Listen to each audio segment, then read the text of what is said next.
Cuestionarios. Hay varias características de los cuestionarios que quiero destacar. Una es que tienen múltiples tipos de preguntas. Ahí yo les puse el enlace a la documentación en español.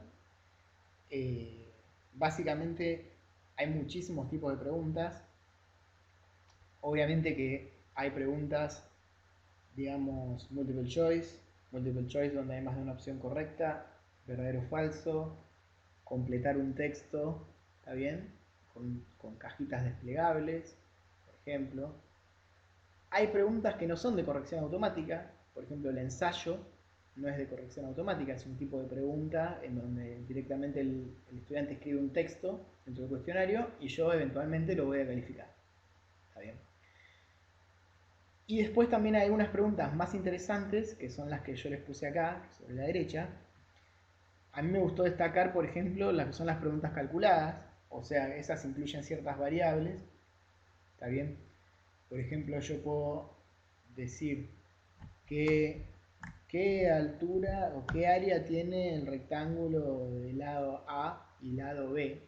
¿Está bien? Y ese A y B cambian para cada estudiante. Por ejemplo, puedo hacer algo así. Y el resultado solo se corrige correctamente de acuerdo a los parámetros que le dio a ese estudiante. ¿Está bien?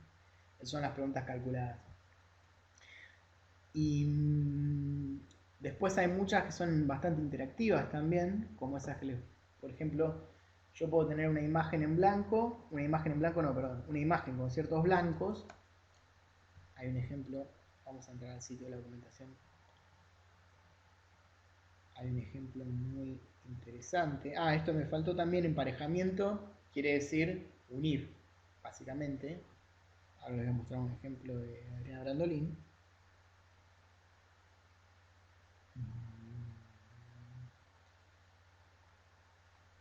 Bueno, ven, esta por ejemplo la documentación en español no tiene todos los tipos de preguntas que hay.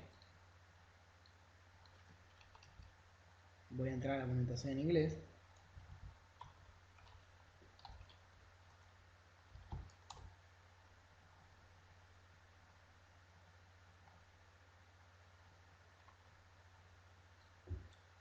Porque les quería mostrar algunos ejemplos que hay acá en la documentación que están muy buenos, pero no puedo llegar a la página principal de preguntas.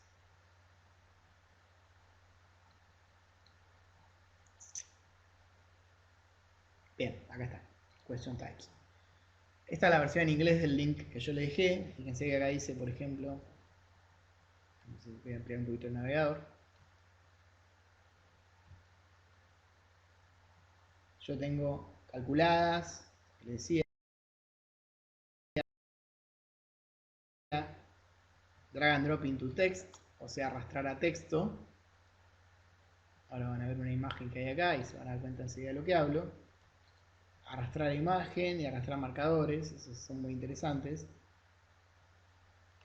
Bueno, description o descripción o etiqueta también es para incluir contenido en el cuestionario. Como les decía, puede incluir cualquier tipo de contenido HTML. O sea, yo puedo presentar un tema y luego hacer una pregunta sobre el tema, por ejemplo.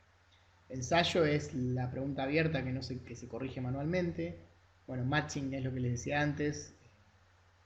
Unir, digamos, una opción con su correspondiente respuesta.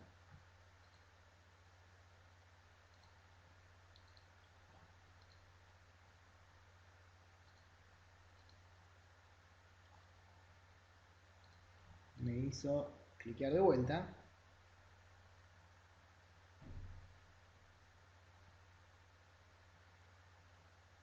¿Ven? Por ejemplo, esta es una drag and drop into text.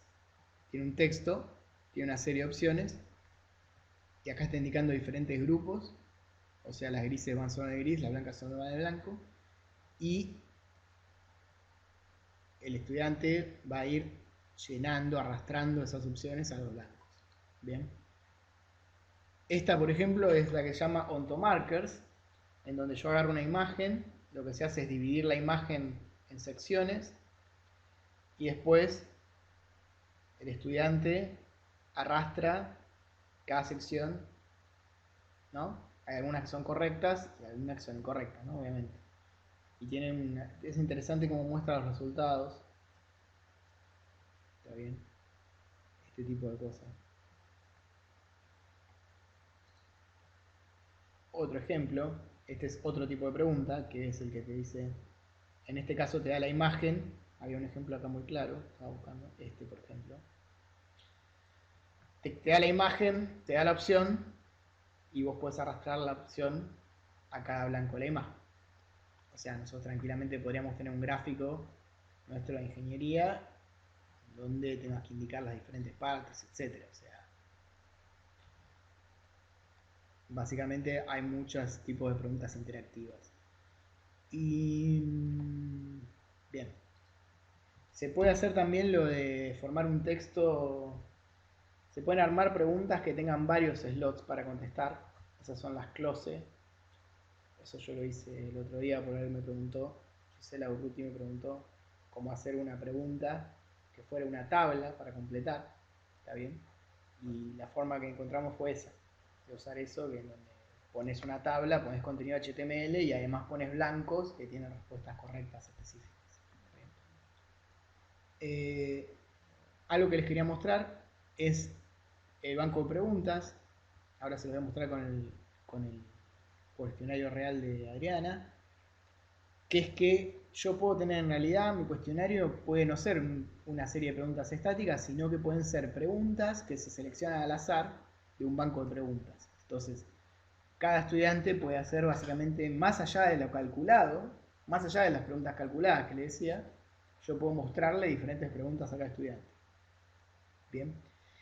Y admite lo que les decía, varios flujos, ahora lo vamos a ver cuando les muestre el ejemplo. Y esto acá lo dejé como una pregunta porque es hasta qué punto, que es un poco la pregunta que tienen varias gente en su mente, es hasta qué punto se puede utilizar algo así como una evaluación sumativa, o sea, para realmente contar puntaje. Bien.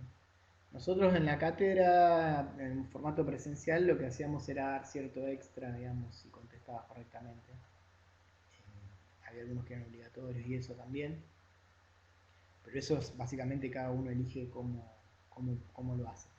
Dentro de lo que sería usarlo para una evaluación sumativa formal, hay algunas funciones que trae, que son, por ejemplo, ponerle un límite de tiempo, o sea, yo puedo tener 5 minutos, por ejemplo, para contestar el cuestionario. Y también puede mostrarlo a pantalla completa, de forma tal de minimizar, digamos, la tentación a copiarse, ¿no? O algo así.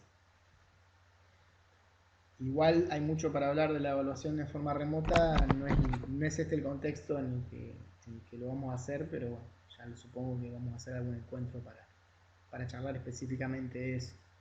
Por ahí cuando terminemos podemos conversar. Bien, les iba a mostrar un cuestionario de... Sí, Marcelo, tenés toda la razón. Estoy bastante cerca de terminar igual. Eh,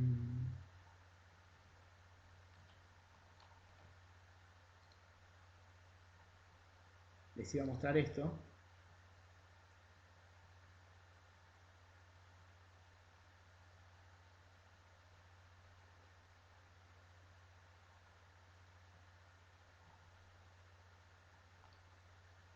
Este, por ejemplo, es un cuestionario del método SA. Fíjense que acá Adriana estableció una fecha de inicio y de fin, como les decía, estableció una máxima cantidad de intentos permitidos, o sea, cada estudiante lo puede hacer 3 veces, estableció un límite de tiempo, o sea, 1 hora va a tener cada vez que abra el cuestionario para completarlo, y además estableció que el método de calificación sea la calificación más alta. Ahora, todo eso lo establecemos desde los ajustes del cuestionario. Por ejemplo, qué fecha está disponible, si tiene un límite de tiempo o no, etcétera, etcétera. Si se califica, cuál es la calificación para aprobar, si se muestran todas las preguntas en una sola hoja, etcétera, etcétera, etcétera. Si se ordenan al azar las preguntas, si le muestro el feedback, cuándo le muestro el feedback, cuando contesta la pregunta, cuándo termina el cuestionario, el intento ese, cuándo se cierra el cuestionario y ya nadie puede contestar, etcétera, etcétera, etcétera. Pero también puedo ir a lo que es la edición del cuestionario en sí. Bien. Y si se fijan, este es un cuestionario generado por Adriana, pero fíjense que acá tenemos un dadito en cada caso que lo que está mostrando esto es que esas preguntas vienen del banco de preguntas. ¿Está bien? Vienen de categorías diferentes de cada banco de preguntas. Yo acá puedo ir a ver las preguntas y ahora estoy dentro del banco de preguntas y veo las preguntas que son las que encajan en esa categoría, por ejemplo. O sea, cada vez que un estudiante intente realizar ese cuestionario va a elegir una pregunta de acá para ocupar ese espacio. Bien.